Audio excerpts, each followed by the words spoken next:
Bonjour à tous et bienvenue sur Testone Road. Lancée en 1982, la Corsa en est aujourd'hui à sa 6e génération. Elle devrait mieux se comporter sur la route et a fait un bond énorme en matière de technologie. On vous emmène avec nous découvrir tout ce qui a changé, mais avant ça, n'oubliez pas de vous abonner à la chaîne pour ne louper aucun de nos prochains essais.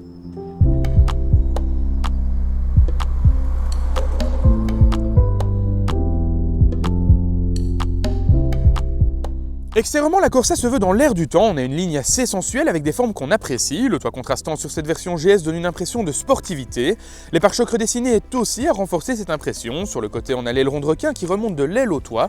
Cette nouvelle génération perd 5 cm de hauteur par rapport à la génération qu'elle remplace.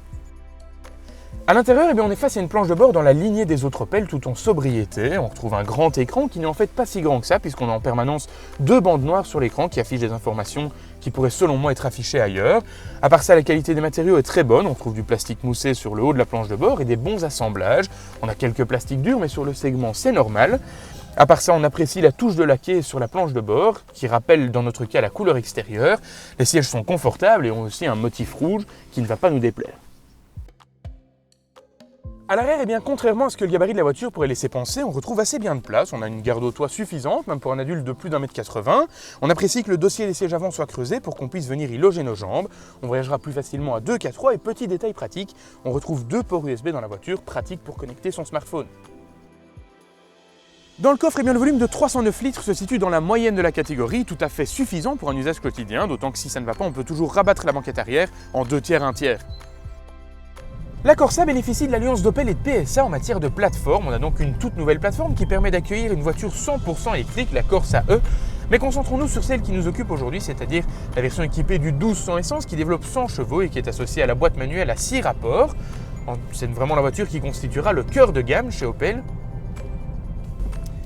Au volant de la Corsa, on retrouve des sensations de conduite assez similaires à celles de sa cousine, la 208, ce qui est une bonne chose.